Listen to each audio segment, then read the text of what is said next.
Hello friends, अस्सलाम वालेकुम। तो कैसे हैं आप सब? आई होप सब कि आप सब ठीक ठाक होंगे। तो आज हम रिएक्ट करने वाले हैं गामू और सजाद मखनी की वीडियो पर। तो आप भी देखें हमारे साथ, आपको ज़रूर पसंद आएगी। तो बिना देर किए शुरू करते हैं आज की वीडियो।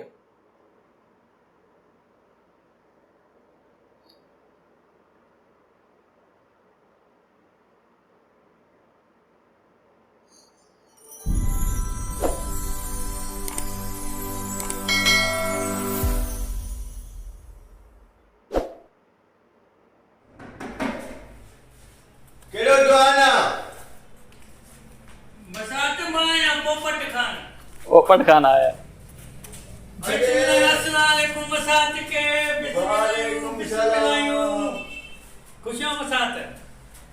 अरे मसात अरे मुंडा आया हो। हाँ यार बस गर्मी हूँ पियो गोट दे वे हाँ वे होता है वो गोट दे गर्मी हूँ ज्यादा। हाँ मच्छर भी लाई हुआ मच्छर ने पट्टे जलील कियो आ असा सोचो दे मसात दे 1 महीनो कान टिकू एक महीना पूरा रहने के लिए आए हैं इन्हीं करे मां वदो आए कजन के पास। महीनो पूरो टिकंदा से पो वेंदा से घर महीनो रांदो हाँ मसात महीनो पूरो रहंदा से मच्छर ने महीनो रांदो ना हाँ हाँ महीनो रहंदा से मैंने कहा गाली नहीं बता जो मसात बैठो सही है मसात के चुमना दिल तो सखी थी। हाँ सही हाँ जो चाय पी दो बोतल मसात मानी ना खा रहे थे भूख लगी है गोठो आया हूं बस ते हाँ। मतो बेटा मसे तो जी जगह बोलिया साम बोले बोले मां जो मसात के सरप्राइज दियो सरप्राइज दे। मानी सरप्राइज नहीं दो यो आए वे तो मा होटल में मानी के हाँ चाहिए मानी मानी अल्लाह या चीज ने यो पांच हिकड़ो मसात के टटकी करे शहर में जावती हां यार पाण बीते काम कई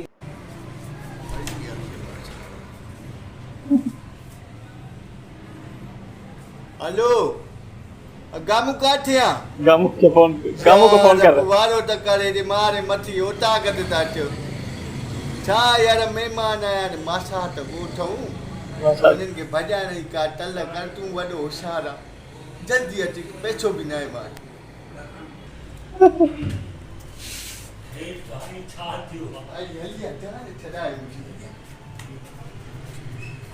छा थियो खेल ताई मेहमान आया उन्हनि खे तल करे भॼाइजां मां अंदरि वञा कुझु अची मेहमान घणा बचना ने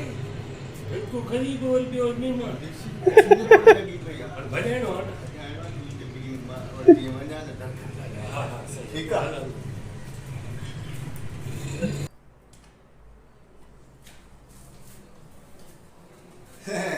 मासा त ये चई आहे होटल जी मानी हां मां मासा त आया घणे टाइम खां पोइ होटल जी मानी कराई चई आहे मां कढ़ाई अदा शहर केडो मसलो कहिड़ो आहे बा तू वे मसात न कोला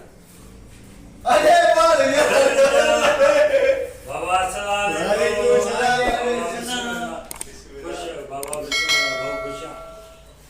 मां तो सुनने है कि दो दिन चिकी बाको है जैसे में ला खैर खुश ए मासा त आया माजा मसात। हां ई बाबू दोस्त आ गामू खुश है खुश है तबीयत सही है खुश है बाहर तबीयत सही है तो जे मन शहर जो यो दोस्त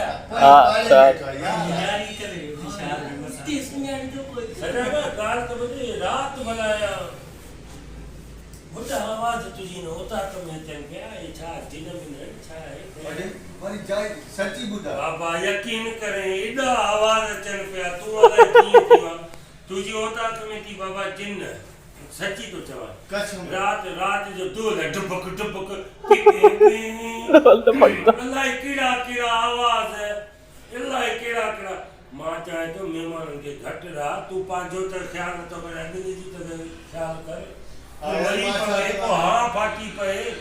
रात जो एक बजे तो मेहमान आयो की भजी वियो वो इन जे करे भजी वियो तो उनके सजी रात सुमण न ॾिनो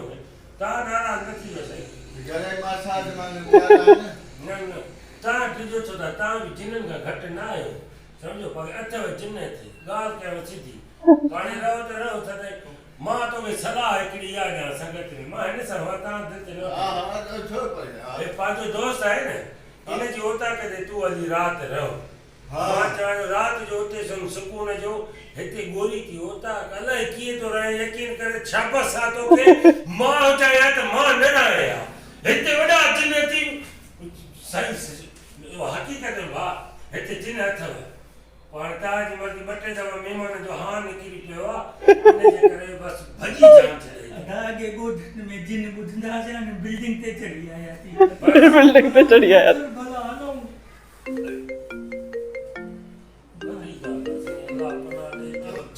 हेलो माना तू पाण बुधे हां कने छा जी जी अच्छा अच्छा छा जो मां असा तो द्वारा सा कम थी यो गोठ हां एकड़ो जरूरी कम हुयो मां जी मजो सा बोलू मजा टाकी में अरे माता तो ना कम हुयो थी मां जिने जी गाल के ना वगा ना है बतो कम मा गोठ पैसा एकड़े गोठना वो पुजियो अच्छा साल दिया पैसा दिलजा घर पैसो में तो जा केरा बस मन दिखाई बस केरा मानी जी अरे होने जमानी चाहिए वो बस न निकली बस निकली बोले 15 दिन रहो न न केरा ना बस निकरी अंदर सामान होता कानी मारी ठीक है बस ठीक है यार उबार आयो तक्कर में खिदमत हो हां चाय जब क्यों है नो बाबा केरा मसा जड़े अचो तो वो जरूर चक्कर आवे हां हां सुना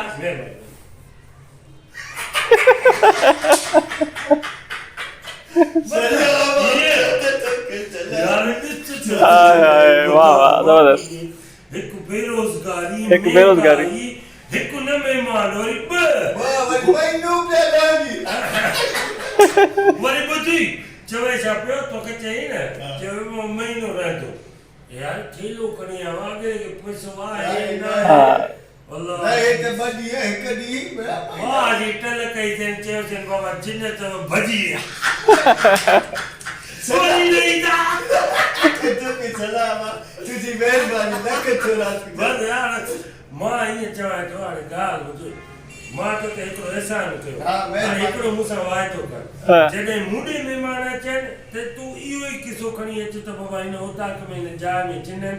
जे तोडे मेहमान अचे तो मां मारन के चलो तो बाबा हिते जिन तव यो तो सा मुरसानो वाइदो ये तो मेहमान अचे ना हां रुको फोन कर मुझे बस मां तो फोन करवा दा सजाद मेहमान आया थी भजाने की करन किए कदे ओ वर जी मां तोडे अचे तो मां पाणे बने अने हाले तो के पोतला करो